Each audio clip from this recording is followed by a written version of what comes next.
আল্লাহ রাব্বুল আলামিন মুমিনদেরকে ডেকে বলতেছেন, ইয়া আইয়ুহাল্লাযীনা আমানুসবিরু ওয়াসাবিরু ওয়ারাবিতু ওয়াত্তাকুল্লাহ। আল্লাহ রাব্বুল আলামিন ঈমানদারদেরকে বলেন, হে ঈমানদারেরা, এক নাম্বার গুণের কথা আল্লাহ তাআলা বলেন ইসবিরু, তোমরা সবর করো।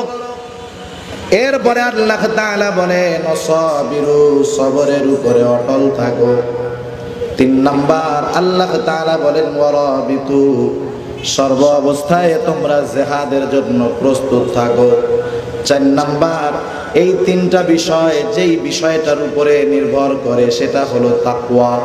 আল্লাহ তাআলা 4 নম্বরে বলেন ওয়াত্তাকুল্লাহ, তোমরা আল্লাহ তাআলাকে ভয় করো। যদি এই 4টা বিষয় তোমাদের মধ্যে চলে আসে কি হবে? আল্লাহ তাআলা বলেন লাআল্লাকুম তুফলিহুন, তোমরা সফল হয়ে যাইবা। এক নাম্বার গুণের কথা আল্লাহ তাআলা বললেন সবর করো, সবর। এখন প্রশ্ন হলো সবর কিভাবে করব, সবর কোথায় করব? তাফসিরে মাআরিফুল কোরআন মুফতি শফি রহমাতুল্লাহি আলাইহি সুন্দরভাবে বর্ণনা করেন, মানুষ মূলত সবর করবে 3 জায়গায়। এক নম্বরে সবর হবে আল্লাহ তাআলার আনুগত্যের মধ্যে তথা ইবাদতের মধ্যে সবর। 2 নম্বর সবর হবে গুনার থেকে বেঁচে থাকার মধ্যে সবর। 3 নম্বর হবে বিপদ আপদ মুসিবতের মধ্যে সবর। এখন প্রশ্ন হলো ইবাদতের মধ্যে সবর এটা আবার কোন জিনিস? বুজুর্গানে দিন বলেন, কোন মানুষ যদি তার ইবাদতকে সবরওয়ালা ইবাদত হিসাবে আল্লাহ রাব্বুল আলামিনের দরবারে পেশ করতে চায়, ওই ইবাদতের মধ্যে 2টা জিনিস তো অবশ্যই লাগবে। এক নাম্বার, ইবাদত ছোট হোক আর বড় হোক, ইবাদতের একমাত্র হকদার একমাত্র উপযুক্ত হলেন আল্লাহ। ইবাদতটা যত ছোট হোক আর বড় হোক, ইবাদত কার সন্তুষ্টির জন্য হবে বলেন তো? আল্লাহ তাআলার সন্তুষ্টির জন্য হবে। এই জন্য 1 নাম্বার দরকার আল্লাহর সন্তুষ্টি তথা ইখলাস। 2 নাম্বার দরকার রাসূলুল্লাহ সাল্লাল্লাহু আলাইহি ওয়াসাল্লামের পদ্ধতি তরিকা। কোন ইবাদতের মধ্যে যখন এই 2টা জিনিস যথাযথভাবে পাওয়া যাবে, তখন ওই ইবাদত হয়ে যাবে সবরওয়ালা ইবাদত। ওই ইবাদত আল্লাহ রাব্বুল আলামিনের কাছে গ্রহণযোগ্য হবে। আর যদি ইবাদত যত বড় হোক না কেন, ইবাদতের মধ্যে যদি ইখলাস না থাকে, রাসূলের তরিকা না থাকে, ওই ইবাদত যত বেশি হোক না কেন, যত বড় হোক না কেন, আল্লাহ রাব্বুল আলামিনের কাছে ওই ইবাদতের কোনো দাম নাই। কারণ আল্লাহ রাব্বুল আলামিন চান সুন্দর ইবাদত। এজন্য আল্লাহ তাআলা পবিত্র কোরআনুল কারীমের সূরা মুলকের মধ্যে বলেন, আল্লাযী খালাকাল মাউতা ওয়াল হায়াতা লিয়াবলুয়াকুম আইয়ুকুম আহসানু আমালা। আল্লাহ রাব্বুল আলামিন প্রথমে বললেন, আমি মানুষ এবং জিন জাতিকে আমার ইবাদত করার জন্য সৃষ্টি করেছি। আল্লাহ তাআলা বলেন, ওয়ামা খালাকাতুল জিন্না ওয়াল ইনসা ইল্লা লিয়াবুদুন। আল্লাহ তাআলা মানুষ এবং জিনকে তার ইবাদত করার জন্য সৃষ্টি করেছে। এখন কথা হলো ইবাদতটা হবে কেমন ইবাদত? আল্লাহ তাআলা বলেন ইবাদতটা হতে হবে সুন্দর। আল্লাহ এইজন্যই বলেন আল্লাযী খালাকাল মাউতা ওয়াল হায়াত। আল্লাহ রাব্বুল আলামিন মরণ এবং জীবনকে সৃষ্টি করেছেন লিয়াবলুয়াকুম। আল্লাহ বলেন তোমাদের পরীক্ষা করার জন্য, অর্থাৎ আমাদের পরীক্ষা করার জন্য আল্লাহ তাআলা মউত এবং হায়াত সৃষ্টি করলেন। কি পরীক্ষা করতে চায় আল্লাহ? আল্লাহ তাআলা বলেন লিয়াবলুয়াকুম আইয়ুকুম আহসানু আমালা। আল্লাহ তাআলা পরীক্ষা করতে চান তার আমল কত সুন্দর। দুনিয়ার মধ্যে আমাদের সুন্দরের সংজ্ঞা হলো যেটা যত দৃষ্টিনন্দন সেটা তত সুন্দর। আমরা যেটাকে দেখতে যত ভালো লাগে, যেটা যত দৃষ্টিনন্দন হয়, আমরা সেটাকে তত সুন্দর মনে করি। কিন্তু আল্লাহ তাআলার কাছে তো সুন্দর দেখতে যদি সুন্দর হয় সেটা মূলত সুন্দর নয়। আল্লাহ তাআলার কাছে সুন্দরের সম্পৃক্ততা হলো অন্তরের সাথে, ঠিক কিনা বলেন? এজন্য রাসূলুল্লাহ সাল্লাল্লাহু আলাইহি ওয়াসাল্লাম বলেন, ইন্নাল্লাহা লা ইয়ানজুরু ইলা সুওয়ারিকুম ওয়ালাকিন ইয়ানজুরু ইলা কুলুবিকুম ওয়া নিয়্যাতিকুম। আল্লাহ রাব্বুল আলামিন কারো সূরত দেখেন না, চেহারা দেখেন না, কে কত সুন্দর আল্লাহ তাআলা এটা দেখেন না, কে কোন বংশের মানুষ আল্লাহ তাআলা এটা দেখেন না। আল্লাহ রাব্বুল আলামিন দেখেন মানুষের নিয়ত আর মানুষের অন্তর, তার অন্তরের মধ্যে কি আছে আল্লাহ তাআলা এইটা দেখেন। এজন্য রাসূলুল্লাহ সাল্লাল্লাহু আলাইহি ওয়াসাল্লাম বলেন, আখলিস দীনাকা ইয়াকফিকাল আমালুল কলিল। রাসূলুল্লাহ সাল্লাল্লাহু আলাইহি ওয়াসাল্লাম বলেন, তোমার ঈমান তথা তোমার ইখলাস পরিশুদ্ধ করো, অল্প আমল তোমার নাজাতের জন্য যথেষ্ট হবে। আল্লাহ রাব্বুল আলামিনের কাছে ইবাদত অনেক দরকার না। নবী বলেন, আমল অল্প হোক তবে সেটা যেন খাঁটি হয়। খাঁটি আমলের জন্য ইখলাসের প্রয়োজন। ইখলাসবিহীন তথা আল্লাহর সন্তুষ্টি এই উদ্দেশ্যবিহীন কোনো ইবাদত আমাদের কাছে দেখতে সুন্দর হতে পারে, কিন্তু আল্লাহ তাআলার কাছে সেটা সুন্দর নয়। এখন কথা হলো, আমি যদি আমার ইবাদতটাকে আন্তরিকভাবে সৌন্দর্য আনয়ন করতে চাই, কি করণীয় আমাদের? আমরা মনে করি যে ইহসান মনে হয় শুধু মানুষের উপরে মানুষই করতে পারে, কিন্তু হাদিস জিবরিলের মধ্যে রাসূলুল্লাহ সাল্লাল্লাহু আলাইহি ওয়াসাল্লামের কাছে যখন জিবরাইল আলাইহিস সালাম মানব সুরতে আসলেন, মূল উদ্দেশ্য হলো সাহাবায়ে কেরামকে দ্বীন শিক্ষা দেওয়া। রাসূলুল্লাহ সাল্লাল্লাহু আলাইহি ওয়াসাল্লামের কাছে জিবরাইল আলাইহিস সালাতু ওয়াস সালাম এসে প্রশ্ন করলেন, যেই প্রশ্নগুলো করলেন তার মধ্যে একটা প্রশ্ন হলো ইহসান কি? রাসূলুল্লাহ সাল্লাল্লাহু আলাইহি ওয়াসাল্লাম বললেন, ইহসান হলো আন তা'বুদাল্লাহা কাআন্নাকা তারা ফাইন লাম তাকুন তারাহু ফাইন্নাহু ইয়ারা। রাসূলুল্লাহ সাল্লাল্লাহু আলাইহি ওয়াসাল্লাম জিবরাইল আলাইহিস সালামের ইহসান কি এই প্রশ্নের উত্তরে মানুষের উপরে মানুষের ইহসানের নবী বলেন নাই, তিনি সর্বপ্রথম উল্লেখ করেছেন ইবাদতের মধ্যে ইহসানের কথা। রাসূলুল্লাহ সাল্লাল্লাহু আলাইহি ওয়াসাল্লাম বললেন, আন তা'বুদাল্লাহা কাআন্নাকা তারা, তুমি এমন ভাবে আল্লাহ তাআলার ইবাদত করবা কেমন যেন তুমি আল্লাহ তাআলাকে দেখতেছো।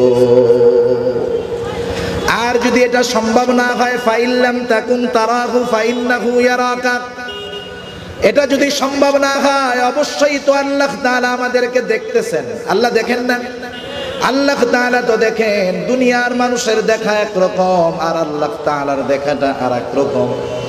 মনে করেন বোঝানোর জন্য বলতেছি, এখন যদি আমাদের কাউকে বলা হয়, আমাদের মধ্যে কাউকে যদি বলা হয়, মাননীয় প্রধানমন্ত্রী অথবা মাননীয় রাষ্ট্রপতি যদি আমাদের কাউকে বলে, আপনার কাছে একটা অনুরোধ, আপনি আমাকে 2 রাকাত নামাজ পড়ে দেখাবেন, প্রেসিডেন্টের সামনে আমাকে আপনাকে 2 রাকাত নামাজ পড়তে হবে, বলেন তো ওই সময় স্বাভাবিক মানবিক দৃষ্টিকোণ থেকে কি বলে?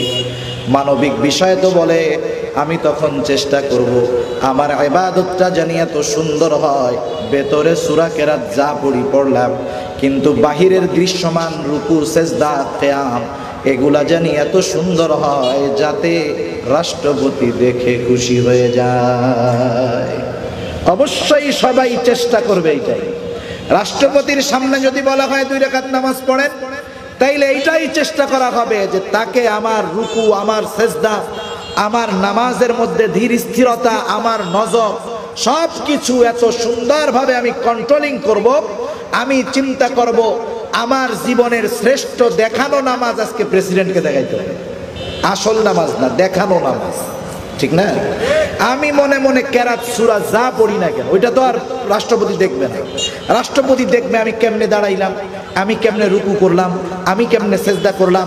আমার যদি এই বাহিরের বিষয়গুলো সুন্দর হয়, রাষ্ট্রপতি কি বলবে? ওয়াও, খুব নাইস, খুব ভালো, খুব সুন্দর নামাজ হইছে। কিন্তু আমি ভিতরে যে কেরাত পড়ছি না, ওরে গালি দিছি, ও কি সেটা জানে? জানে না। সেজন্য দেখেন দুনিয়ার মানুষ বাহিরের দৃশ্যমান বিষয়কে মনে করে সুন্দর, আল্লাহ রাব্বুল আলামিন অন্তরের সৌন্দর্যতার কথা বলেন। রাষ্ট্রপতি দেখতেছে, এই জন্য আমি বাহিরের বিষয়গুলো সুন্দর করতেছি। বলেন তো, যেই আল্লাহর সামনে আমি আপনি নামাজে দাঁড়িয়ে যাই, সেই আল্লাহ তাআলা আমার বাহির যেমন ভিতরেও তেমন দেখেন কিনা? এই চিন্তাটাই আমার আপনার ইবাদতের অবস্থা পরিবর্তন করে দিবে। আমি যদি শুধুমাত্র এই বিষয়টা আমার অন্তরের মধ্যে দৃঢ়তার সাথে স্থাপন করতে পারি যে আমার আল্লাহ তাআলা আমার অন্তরের গহীন কোণে কোন কথা আছে, আমার জবানে আসার আগে সেই কথার খবর জানেন কে? অন্তরের মধ্যে কি হয়, কি ওয়াসওয়াসা দেয়, সব আল্লাহ জানেন। আল্লাহ বলেন, ওয়ালাকাদ খালাকনাল ইনসানা ওয়া না'লামু মা তুওয়াসওয়িসু বিহি নাফসুহু ওয়া নাহনু আকরাবু ইলাইহি মিন হাবলিল ওয়ারিদ। আল্লাহ রাব্বুল আলামিন বলেন, আমি মানুষ সৃষ্টি করেছি, ওয়া না'লামু মা তুওয়াসওয়িসু বিহি নাফসুহু, তার অন্তরের ভিতরে নিত্য নতুন কোন জিনিস ওয়াসওয়াসা দেয়, কোনটা তার অন্তরের মধ্যে সন্দেহ পোষণ করায়, কি আনায়ন করে, কে আনায়ন করে, সব কিছুর খবর আল্লাহ তাআলা জানেন। আল্লাহ বলেন, কেন জানো? জানি। আমি যে কেন জানি এটা কি তোমরা জানো? কারণ শুনে নাও, ওয়াদাহনু আকরাবু ইলাইহি মিন হাবলিল ওয়ারিদ। আল্লাহ তাআলা আমার কত নিকটে, এই ঘাড়ের শাহরগের চাইতেও নিকটে। তার মানে আমি আমার থেকে যত নিকটে, তার চাইতে বেশি নিকটে কে বলেন তো? আমি আমার থেকে যত নিকটে, তার চাইতে অধিক নিকটে হলেন আল্লাহ। এই চিন্তাই আমার ইবাদতের মধ্যে ইহসান আনবে। এই চিন্তাই আমার ইবাদতকে ইখলাসওয়ালা ইবাদত বানায় দিবে। এখন সেই ইবাদতটা যদি অল্প হয়, আল্লাহ তাআলার কাছে সেই ইবাদতটার অনেক দাম। আর আমি আপনি যদি অনেক ইবাদত করি, ওই ইবাদত যদি ইখলাস শূন্য হয়, আল্লাহ তাআলার সামনে তো প্রত্যেকটা বান্দার কৃত আমলকে হাজির করা হবে। আল্লাহ রাব্বুল আলামিনের সামনে হাজির করা হবে সব আমল।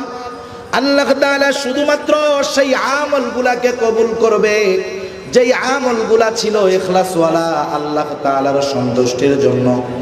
বাকি যত আমল থাকবে সব আমলগুলা আল্লাহ ধ্বংস করে দিবেন। আল্লাহ বলেন, ওয়াকাদিমনা ইলা মা আমিলু মিন আমালিন ফাজআলনাহু হাবাআম মানসুরা। আল্লাহ রাব্বুল আলামিন আমার আপনার শুধু সেই ইবাদতগুলা কবুল করবে যেগুলো আমি আপনি আল্লাহর সন্তুষ্টির জন্য করেছি, আর বাকিগুলাকে আল্লাহ তাআলা ধুলায় নিশ্চিহ্ন করে দিবে। এমন ধুলায় নিশ্চিহ্ন করবে যেটা দেখাও যায় না।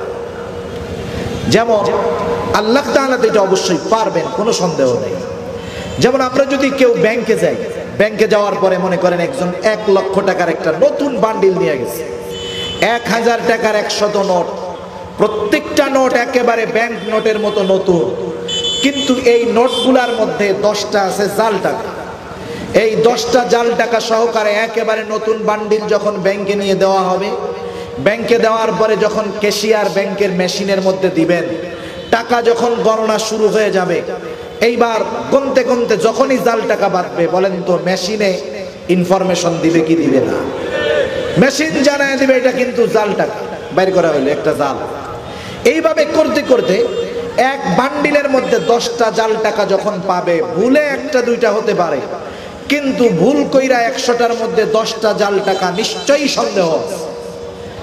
এবার ক্যাশিয়ার সাহেব জেলখানার সামনে, ব্যাংকের সামনে থাকা পুলিশকে ডাক দিবেন, তাকে গ্রেফতার করা হবে। এবার তাকে গ্রেফতার করা হবে, পুলিশে ধরবে। পুলিশে বলবে, যেহেতু তোর কাছে 10টা জাল টাকা আছে, অবশ্যই আরো জাল টাকা আছে, তার নামে মামলা হবে, তল্লাশি হবে, একটা সময় জেল হবে, আর ওই টাকাগুলা বাতিল হয়ে যাবে, বাদ দেওয়া হবে। দেখেন, জাল টাকার কারণে 1 নম্বরে তার টাকা বাদ, 2 নম্বরে অপরাধী হিসাবে সাব্যস্ত হয়ে গ্রেফতার, 3 নম্বরে তার শাস্তি হলো জেল। অনুরূপভাবে যেই ইবাদতগুলা ইখলাস শূন্য হয়, সেই ইবাদতগুলাও কেমন জানি জাল ইবাদত। আল্লাহ তাআলার কুদরতি মেশিনে জাল ইবাদতগুলা ধরা পড়বে, ইবাদত বাতিল। ইবাদতের একমাত্র উপযুক্ত হকদার হলেন আল্লাহ। যেই জিনিস আল্লাহ, সেটা অন্যর জন্য কেন করা হলো?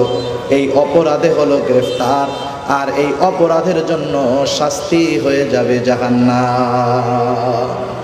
সেজন্য ইবাদতের মধ্যে সবর আনতে হলে দুইটা জিনিস কম্পালসারি দরকার, অবশ্যই লাগবে। এক নাম্বার হলো ইখলাস। ইখলাস কিভাবে আসবে? ইখলাস আসবে ইহসানের মাধ্যমে। ইহসানটা কিভাবে হবে?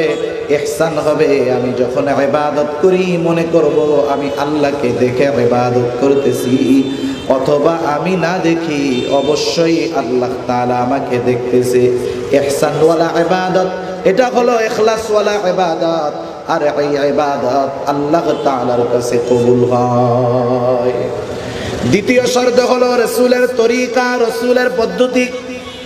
কারণ কেউ যদি কোনো ইবাদত মন গড়া পদ্ধতিতে করে, এটা কোশ্চিন কালেও কবুল হবে না। যেমন কোরআনুল কারীমের মধ্যে নামাজের আদেশ আল্লাহ তাআলা করেছেন, নামাজের কথা বলেছেন ৮২ জায়গায়। ৮২ জায়গায় নামাজের কথা। কোন জিনিসের গুরুত্ব বোঝানোর জন্য আল্লাহ তাআলার ৮২ বার বলার দরকার নাই। আল্লাহ তাআলা একবার বললেই সেইটার গুরুত্ব বোঝার জন্য যথেষ্ট। এরপরেও ৮২ বার নামাজের কথা কোরআনুল কারীমের মধ্যে আছে। এখন যদি কোনো অতি পণ্ডিত এই চিন্তা করে, যেহেতু নামাজের আদেশ আছে কোরআনে, আমরা নামাজের পদ্ধতিটাও শিখব কোরআন থেকে। বাংলাদেশে একটা ফিতনা আস্তে আস্তে মাথা চাড়া দিচ্ছে। কিছু অতি শিক্ষিত মানুষ ওই ফিতনার দিকে ধাবিত হইতেছে। এটা হলো আহলে কোরআনের ফিতনা। আহলে কোরআন এরা শুধু কোরআন মানে, এরা হাদিস সুন্নাহ কোনো কিছু মানতে চায় না। কিন্তু বলেন তো, রাসূলুল্লাহ সাল্লাল্লাহু আলাইহি ওয়াসাল্লামের সুন্নাহ ছাড়া শরীয়তের পূর্ণাঙ্গতা আসা কোশ্চিনকালেও সম্ভব? কোনোদিন সম্ভব না। এখন যদি কোনো ব্যক্তি চিন্তা করেন নামাজের কথা কোরআনুল কারীমের মধ্যে আছে, এখন এই কোরআন থেকেই আমরা নামাজ শিখবো, এই চিন্তা করে যদি সে সারা দুনিয়ার বড় বড় মুফাসসিরদেরকে একত্রিত করে, তাদের হাতে কোরআন দিয়ে তাদেরকে যদি বলা হয় তোমাদেরকে সময় দেওয়া হলো মৃত্যুর আগ পর্যন্ত, কিন্তু তোমাদের উপরে দায়িত্ব হলো আমরা 2 রাকাত ফজরের নামাজ যেইভাবে আদায় করি, তোমরা শুধুমাত্র কোরআন থেকে তোমরা মৃত্যুর আগে হলেও ওই 2 রাকাত নামাজের পদ্ধতি আমাদেরকে বের করে দাও। বলেন তো সম্ভব নাকি? এটা সম্ভব? কিয়ামত পর্যন্ত সম্ভব নয়। রাসূলুল্লাহ সাল্লাল্লাহু আলাইহি ওয়াসাল্লামের সুন্নাহ হাদিস বাদ দিয়ে শুধুমাত্র কোরআন থেকে ফজরের 2 রাকাত না 1 রাকাত নামাজও কোরআন থেকে বের করা সম্ভব নয়। তাহলে নামাজের আদেশ হলো কোরআনুল কারীমের মধ্যে। এখন নামাজ আমরা কিভাবে পড়ব? রাসূলুল্লাহ সাল্লাল্লাহু আলাইহি ওয়াসাল্লাম বলেন, সল্লু কামা রাআইতুমুনি উসাল্লি। নামাজের আদেশ হলো কোরআনে। আর নামাজ যদি শিখতে হয় যেতে হবে রাসূলুল্লাহ সাল্লাল্লাহু আলাইহি ওয়াসাল্লামের জীবনে। সেই জন্য নবী বলেন, সল্লু কামা রাআইতুমুনি উসাল্লি, তোমরা ওইভাবে নামাজ পড়ো যেভাবে তোমরা আমাকে নামাজ পড়তে দেখো। তার মানে ইবাদত আল্লাহ তাআলার কাছে কবুল হওয়ার জন্য 2টা জিনিসই লাগবেই। একটা হলো আল্লাহর সন্তুষ্টি তথা ইখলাস, 2 নাম্বার হলো রাসূলের তরিকা। এই 2টা ইবাদতের মধ্যে অবিচ্ছেদ্য অংশ। একটা বাদ দিয়ে আরেকটাকে মানার কোনো সুযোগ নাই, মানলে সেটা ইবাদত হবে না। এই জন্য আল্লাহ তাআলা আদেশ করেন, কুল আতিউল্লাহ ওয়া আতিউর রাসূল। আমাদেরকে আদেশ করা হলো, আল্লাহর নবী বলে, আল্লাহ তাআলা বলেন নবীকে আপনি বলেন তোমরা আল্লাহর আনুগত্য করো, রাসূলের আনুগত্য করো। এখন প্রশ্ন হলো আল্লাহর আনুগত্য কিভাবে করব? আল্লাহ তাআলা এবার জানায় দেন, মান ইউতিইর রাসূলা ফাকাদ আতাআল্লাহ। আল্লাহ হলো আল্লাহর আনুগত্যতা। সুবহানাল্লাহ বলেন। এজন্য এই 2টা ছাড়া কখনো সবরওয়ালা ইবাদত হবে না। 2 নাম্বার সবর হবে গুনার থেকে বেঁচে থাকার মধ্যে সবর। কারণ আজকে গুনাহ তো একটা সময় গুনাহ করার জন্য মানুষের গুনার কাছে যাওয়া লাগতো, এখন গুনাহ করার জন্য গুনার কাছে যাওয়া লাগে না, বরং মানুষ তো গুনাহ পকেটে নিয়ে ঘুরতে পারে, ঠিক না? আগে গোনার কাছে যাওয়া লাগতো। যেমন গ্রাম অঞ্চলের মানুষ, সে যদি মনে করতো একটা সিনেমা দেখার গোনা করবে, সিনেমা দেখার গোনা 30 বছর আগে গ্রামের মানুষ মন চাইলেই করতে পারতো না। তার সিনেমা দেখার জন্য হয়তো শহরে যাওয়া লাগবে, হয়তো থানা শহরে নাইলে জেলা শহরে গিয়ে সিনেমা হলে একটা সিনেমা দেখবে, 3 ঘন্টার গোনা করবে। এই সিনেমার দেখার গোনা আর সারা সপ্তাহে সে করতে পারবে না। এরপরে আসলো বিটিভি, সাদা কালো টেলিভিশন থাকতো মানুষের বাড়িতে, ব্যাটারি দিয়ে বড় অ্যান্টিনা দিয়ে এটাকে চালানো হতো। প্রতি জুমার দিন, জুমার পরে সাপ্তাহিক গোনার একটা সুযোগ থাকতো, ওইখানে গিয়া মানুষ সিনেমা দেখতো। যার যার বাড়িতে টেলিভিশন থাকতো তার বাড়িতে গিয়া দেখতো এগুলা। এরপরে আসলো প্রযুক্তির উৎকর্ষতার নামে ডিশের লাইন। আস্তে আস্তে ডিশের লাইন যখন আসলো, সিনেমা এখন সপ্তাহে একদিন না, প্রতিদিন দেখা যায়। শুধু তাই না, একজন সকালে সিনেমা দেখার গোনা করতে পারে নাই, কর্তৃপক্ষ জানায় দিল তোমার যেই গোনাটা ছুটে গেছে আফসোস করো না, এটা বিকাল বেলায় কাজা করার সুযোগ তোমার আছে। আছে না নাই? তাহলে দেখেন গোনা করে, গোনার কাজাও। আস্তে আস্তে গোনা আরো সহজ হয়ে যাইতেছে। ওই সময় তো মানুষ গোনা করতে চাইলে ঘরের একটা নির্দিষ্ট জায়গায় বসা লাগতো। এরপরে আসলো মোবাইল, মোবাইল আসলো, মানুষেরা কম্পিউটারের দোকানে গিয়ে মেমোরি কার্ডের ভিতরে গোনা ভরে যেখানে খুশি সেখানে দেখতে পারত। এরপরে আরেকটু উন্নত হলো গোনার পদ্ধতি। আগে তো দোকানে গিয়ে মেমোরি কার্ড বইরা কম্পিউটার থেকে যেই গোনা দিবে সেই গোনা দেখতে হবে। এরপরে কি হলো? এরপরে আসলো multimedia mobile, internet connection, 2G 3G 4G আসার কারণে এখন যেই গোনা মন চায়, যখন মন চায়, যে জায়গায় মন চায় দেখা যায়, করাও যায়। ঠিক কিনা বলেন? এরপরে আরেকটু আপগ্রেড হয়ে গেছে, গোনা করাইতে করাইতে এখন আমাদের গোনা করাইতে বাধ্য করে। কেমনে? মানুষের কিছু প্রয়োজনীয় বিষয় আছে, যেমন মানুষের আত্মীয় স্বজন বিদেশের বাড়িতে থাকে, অনেকে ইমো নামক একটা সফটওয়্যার ব্যবহার করে। যখন ইমো ওপেন করবে, ওপেন করার সাথে সাথে দেখা গেল উনি কথা বলবে বিদেশে আত্মীয়র সাথে, ইমো ওপেন করার সাথে সাথে অর্ধ উলঙ্গ একটা নারী এসে সামনে নাচানাচি শুরু করে দিয়েছে। এটা তো কেটে বের হওয়া যাইত, কিন্তু কিছুদিন পরে দেখা গেল ওই অ্যাড আসে ঠিক, কেটে দেওয়ার কোনো অপশন নাই। আপনাকে আমাকে 5-6 সেকেন্ড 10 সেকেন্ড ওই গোনা চালায় রাখতে হবে। বলতে পারি এই কথা যে আমি তো ওইটা আসলে দেখি না, ভলিউমটা কমায় দেই। এই 10 সেকেন্ড আমি মোবাইলের দিকে তাকাই না, এই 10 সেকেন্ড আমি ভলিউম কমায় রাখি, সুতরাং আমি তো এই গোনার মধ্যে যাওয়ার কোনো সুযোগ নেই।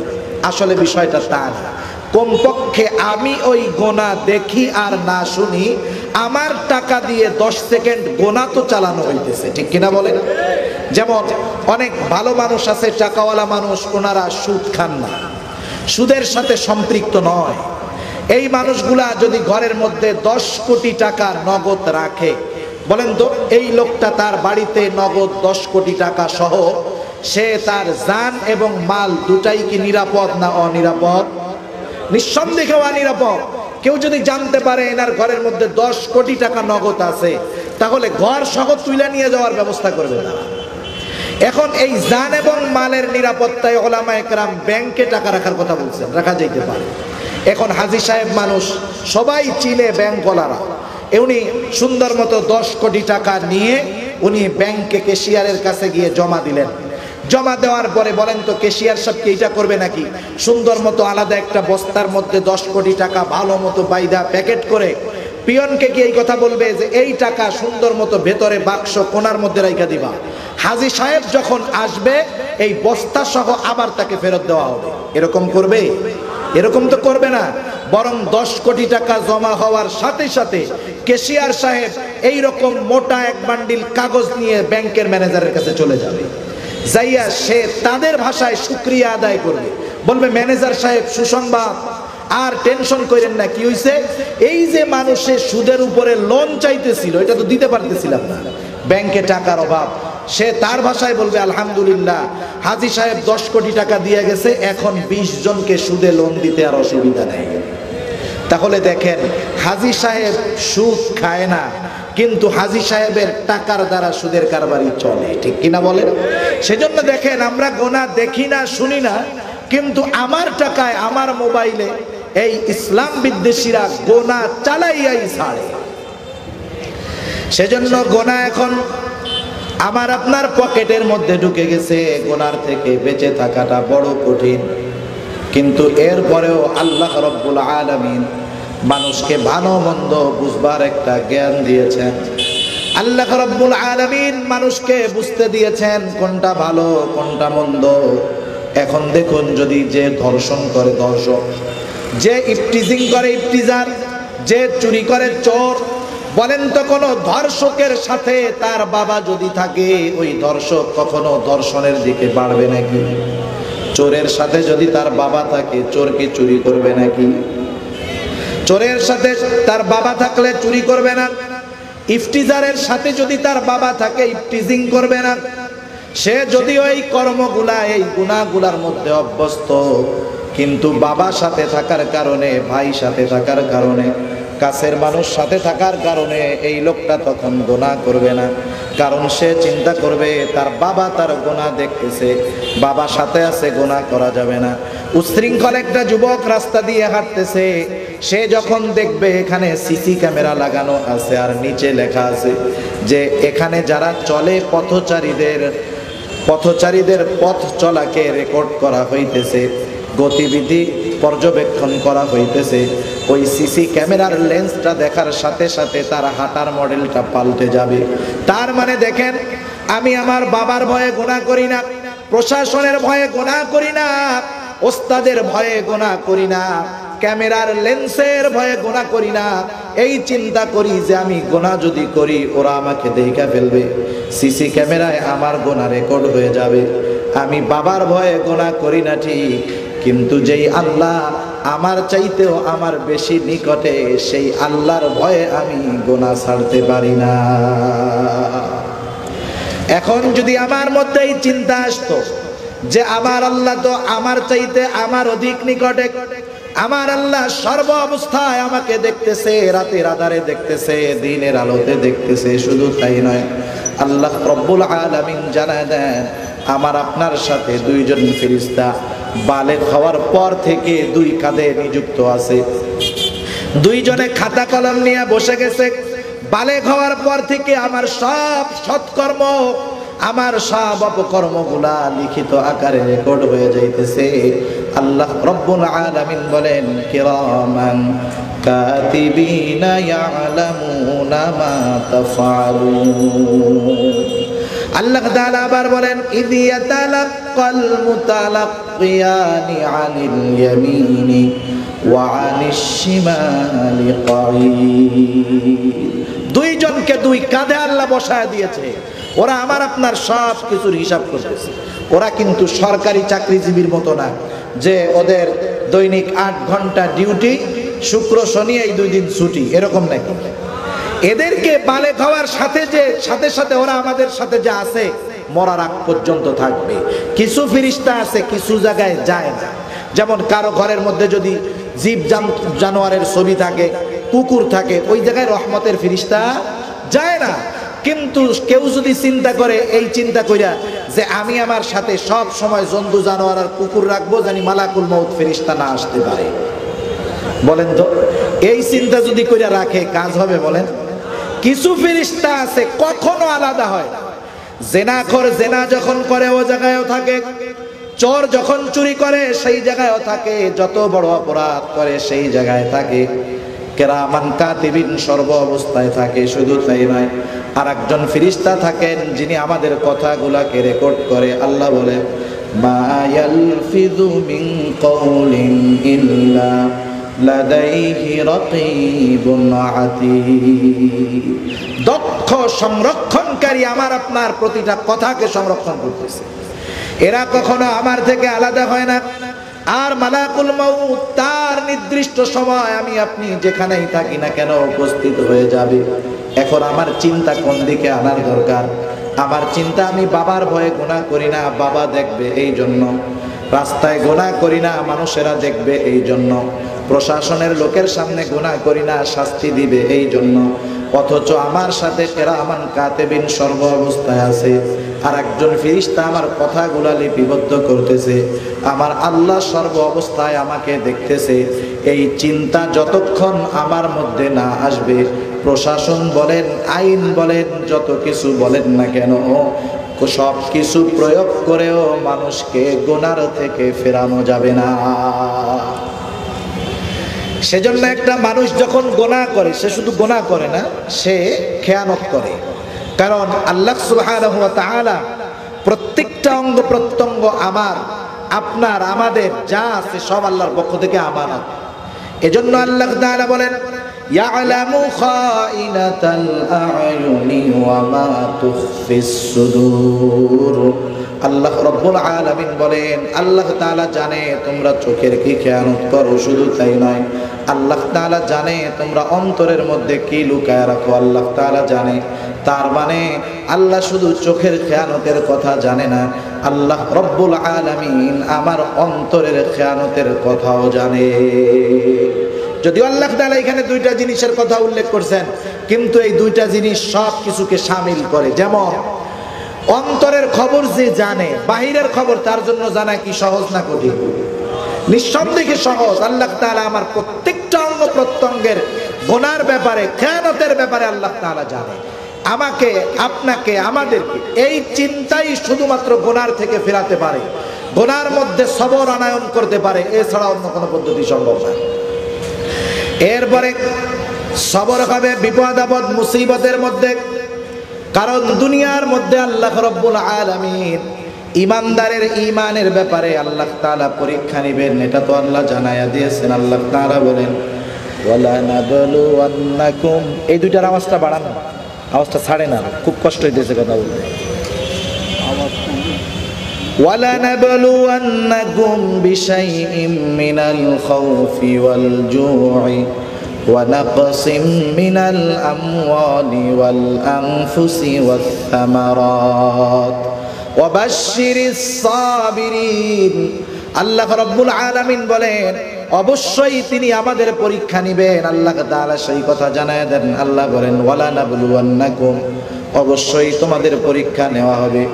পরীক্ষাগুলা কোন পদ্ধতিতে নিবেন আল্লাহ তাআলা জানায় দেন। আল্লাহ বলেন, বিশাইইম মিনাল খাউফ, ভয় দ্বারা পরীক্ষা নেওয়া হতে পারে। আল্লাহ তাআলা বলেন, ওয়াল জু', ক্ষুধার মাধ্যমে পরীক্ষা নেওয়া হতে পারে। ওয়াল আনফুস, আল্লাহ রাব্বুল আলামিনের পরে বলেন, ওয়া নাকসিম মিনাল আমওয়াল, মালের কিছু নোকসান, মালের কিছু লসের মাধ্যমে পরীক্ষা হতে পারে। ওয়াল আনফুস, শারীরিক অসুস্থতা, রোগের মাধ্যমে আল্লাহ তাআলা পরীক্ষা নিতে পারেন। ওয়াত থামারাত, ফসলের ক্ষতির মাধ্যমে হয়তো আল্লাহ তাআলা পরীক্ষা নেবেন। এখন যেই মানুষগুলা আল্লাহর নেওয়া এই পরীক্ষায় পাশ হয়ে যাবে, এরা হবে সাবিরিন বান্দা। আল্লাহ তাআলা বলেন, ওয়াবাশশিরিস সাবিরিন, আর এই মানুষগুলাকে সুসংবাদ জানায় দেন, তথা জান্নাতের সুসংবাদ জানায় দেন। কারণ এক হাদিসের মধ্যে আসছে, সবর, সবরের প্রতিদান হলো জান্নাত। সুবহানাল্লাহ। আল্লাহ রাব্বুল আলামিন সেই জন্য জানায় দিয়েছেন, বিপদ আপদ আসতেই পারে। এটা তো আমাদের ঈমানের ভিত্তি সমূহের অন্যতম একটি ভিত্তি হলো, আমরা তো এই জিনিসের উপরে ঈমান এনেছি যে তাকদীরের ভালো মন্দ আল্লাহর তরফ থেকেই হয়। ওয়াল কদরি খাইরিহি ওয়া শাররিহি মিনাল্লাহি তাআলা, এই যে জিন্দেগীর মধ্যে তাকদীরের যত কল্যাণ অকল্যাণ সব আল্লাহর তরফ থেকে হয়। আল্লাহ বিপদ দেন, আল্লাহ বিপদ থেকে উদ্ধার করেন। এজন্য আল্লাহ তাআলা জানায় দেন, গোলাম, আমি আল্লাহ তোমাকে সুখ স্বাচ্ছন্দ্য সব দেই, আমি আল্লাহই তোমাকে আবার দুঃখ কষ্ট দেই, সকল প্রকার বিপদ আপদ দেই। এখন যখন তুমি বিপদ আপদে পড়ো, তুমি কি করবা? আল্লাহ তাআলা ইমানদারদেরকে উদ্দেশ্য করে বলেন, ইয়া আইয়ুহাল্লাযীনা আমানুস্তাঈনু বিস-সাবরি ওয়াস-সালাহ। আল্লাহ তাআলা ইমানদারদেরকে উদ্দেশ্য করে বলেন, হে ইমানদারেরা, দুনিয়ায় তো কত রকমের বিপদ আপদ আসতে পারে। এখন যদি আমাদের বিপদ আপদ আসে কি করব? আল্লাহ তাআলা বলেন, ইস্তাঈনু, আমি আল্লাহ তাআলার কাছে তোমরা সাহায্য চাও। আল্লাহর কাছে সাহায্য চাওয়ার মাধ্যম কি? দুনিয়ার যদি কোনো বড় মানুষের সাথে আমরা সাহায্য চাইতে চাই বা সাহায্য চাইতে যেতে চাই, কত প্রসেস, কত পদ্ধতির পরেও হয়তো দেখা পাওয়াটা কঠিন হয়ে যাবে। কিন্তু আল্লাহ তাআলা বলেন, আমি আল্লাহর কাছে সাহায্য চাওয়া এটা কঠিন নয়, আল্লাহ তাআলা বলেন আমি আল্লাহর কাছে সাহায্য চাওয়ার মাধ্যম হলো সবর এবং সালাত। এই দুইটা জিনিসের মাধ্যমে আমি আল্লাহর কাছে তোমরা সাহায্য চাও। এখন যদি কেউ মনে করে আমার রোগ হলো, আমি এখন রোগের ট্রিটমেন্ট করাবো না, শুধু নামাজের মাধ্যমে আর ধৈর্য ধরে সাহায্য চাবো, বিষয়টা এমন নয়। কেউ যখন বিপদে পড়ে অসুস্থ হয়ে গেল, শরীয়ত যেইভাবে চেষ্টা করার অনুমোদন দিয়েছে সেই পদ্ধতিতে অসুস্থতা থেকে বাঁচার প্রচেষ্টা করা, এটা সবরের বহির্ভূত কোনো বিষয় নয়। মনে করেন 4 জন লোকের এক ধরনের রোগ হলো, একই রোগ, একই সিনড্রোম, সব একই ডাক্তারের কাছে চিকিৎসা করানো হলো, দেখা গেল 2 জন ভালো হলো, 2 জন মারা গেল। কিন্তু যেহেতু রোগ এক, চিকিৎসা এক, হিসাব তো বলে এই 4 জনই সুস্থ হওয়ার কথা, ঠিক না? কিন্তু 2 জন মারা গেল, 2 জন